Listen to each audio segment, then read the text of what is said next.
System के बारे में। ह्यूमन रेस्पिरेटरी सिस्टम देखो, ह्यूमन अपन की बात करते हैं तो अपन किससे करते हैं, किस में आते हैं, मैमल्स में। किस में आते हैं, मैमल्स में। मैमल्स किससे करता है, लंग्स से। किससे करता है, लंग्स से। लंग्स कितने होते हैं, 2। कितने होते हैं, 2, एक राइट तरफ एक लेफ्ट तरफ। ह्यूमन रेस्पिरेशन सिस्टम किससे होगा, लंग्स से। किससे होगा, लंग्स से, जिसको क्या बोलोगे, पल्मोनरी। क्या बोलोगे, पल्मोनरी। अभी बताया था पल्मोनरी किसके लिए यूज़ होता है, जो लंग्स से रेस्पिरेशन करते हैं उनके लिए क्या यूज़ होता है, पल्मोनरी रेस्पिरेशन।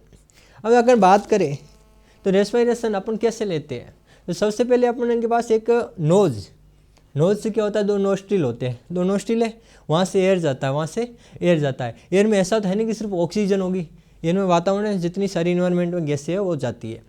धूल, डस्ट वगैरह जो भी है, पार्टिकल, पैथोजेंस वगैरह, आउटर जो भी फोरेजन पार्टिकल है, वो सारे एयर के साथ अंदर जाते हैं। एयर के साथ यहाँ नोस्ट्रिल होते, क्या होते हैं, नोस्ट्रिल होते नोज में।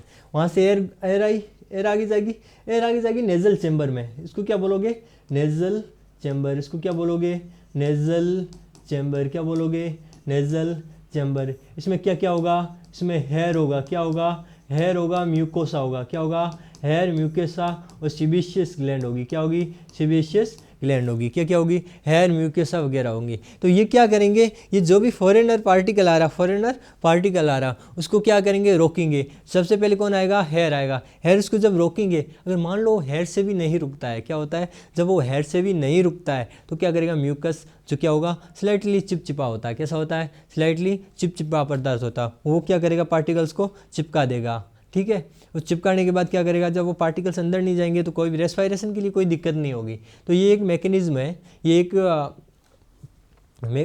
मैकेनिज्म है जिससे क्या आएगी, फ्रेश एयर अंदर जा सके। क्या हो, फ्रेश एंड फिल्टर एयर अंदर जा सके।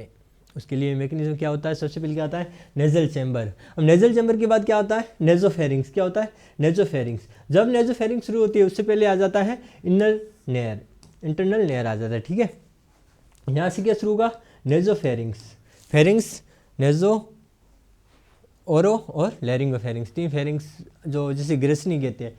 अब जो ग्रिसनी होती है, फेरिंग्स के लिए एनसीईआरटी ने फेरिंग्स जिससे क्या बोलते हैं, ग्रिसनी। इसने एनसीईआरटी के 16वें चैप्टर जब डाइजेस्टिव सिस्टम अपन पढ़ते थे उसमें लिखा था कि ये कॉमन पाथवे है। ये कॉमन पाथवे है, किसके लिए कॉमन पाथवे है, फूड एंड एयर के लिए। किसके लिए, एयर एंड फूड के लिए। क्या है, ये कॉमन पाथवे है, किसके लिए, फूड के साथ साथ एयर के लिए भी है। फूड के साथ साथ एयर के लिए भी है। ये क्या है, कॉमन पाथवे है। कौन है, फेरिंग्स, जिसे क्या बोलते हैं हिंदी में, ग्रिसनी बोलते हैं। ठीक है, अब नेजोफेरिंग्स के बाद ये फेरिंग्स में जाएगा, फिर लैरिंग्स आएगा। परंतु लैरिंग्स के ऊपर जस्ट एक कार्टिलेजिनियस, क्या, कार्टिलेजिनियस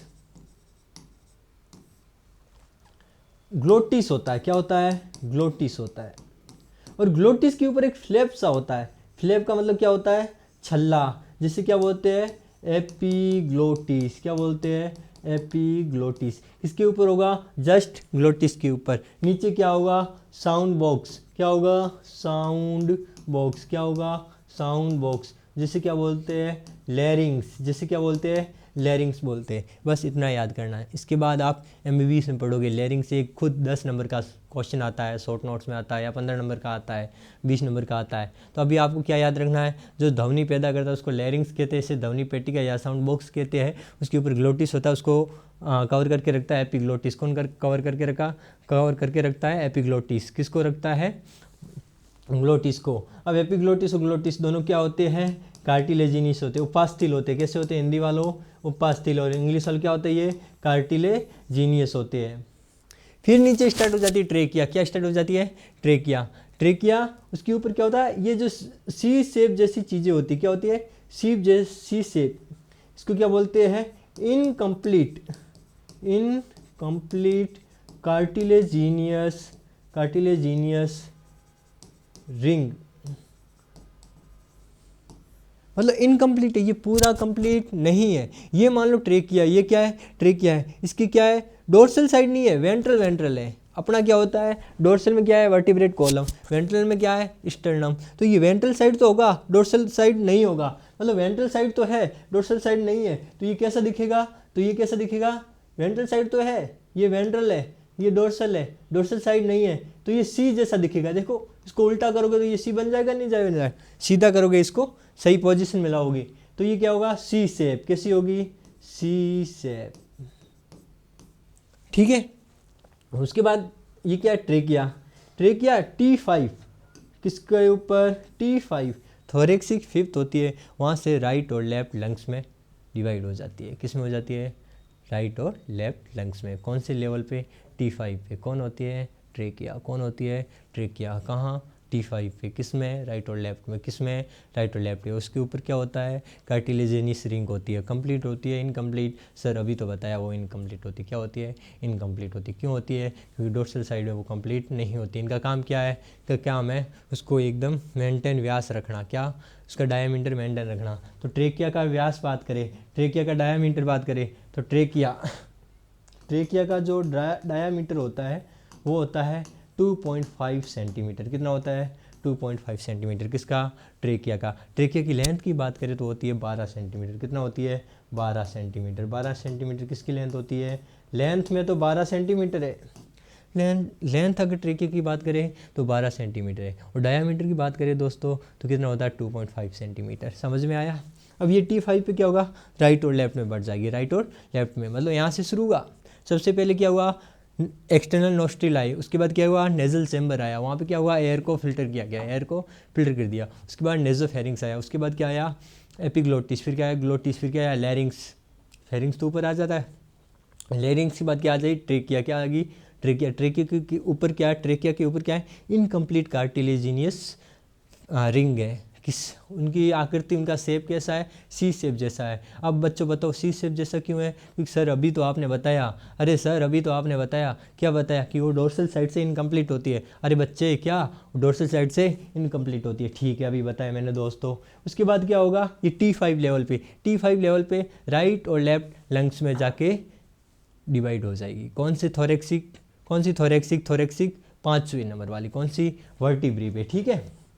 अब देखो अपन ने अभी बात की है बच्चों, अभी दोस्तों अपन ने बात की है, क्या बात की अभी अपन ने अभी बात किया है दोस्तों, कि सबसे पहले एक्सटर्नल नोस्ट्रिल होता है। उसके बाद क्या होगा, वेस्टिबुल चैम्बर आएगा। उसके बाद नेजल चैम्बर आएगा। फिर क्या आएगा, इंटरनल लेयर आएगा। उसके बाद क्या होगा, नेजोफेरिंग्स। फिर क्या आएगा, फेरिंग्स अभी पढ़ा था। फिर आएगा लेरिंग्स। फिर क्या आएगा, ट्रेकिया।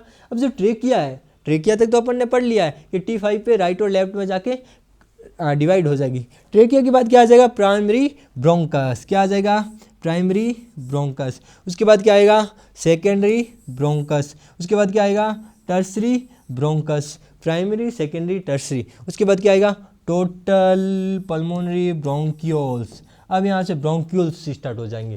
पहले श्वसनिकाय, फिर श्वसनिकाय है हिंदी में, पहले श्वसनिका, फिर श्वसनिकाय है। फिर क्या आएगा, टर्मिनल ब्रोंक्यूल्स। क्या आ जाएगा, टर्मिनल ब्रोंक्यूल्स।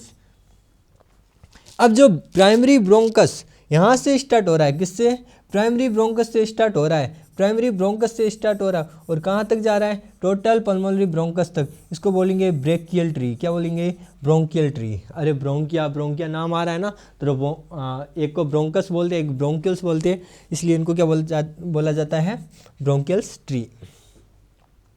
अब एक्सटर्नल से लेके, एक्सटर्नल नोस्ट्रिल से लेके, एक्सटर्नल नोस्ट्रिल से लेके, एक्सटर्नल नोस्ट्रिल से लेके टर्मिनल ब्रोंक्यूल्स तक। किस तक, टर्मिनल ब्रोंक्यूल्स तक।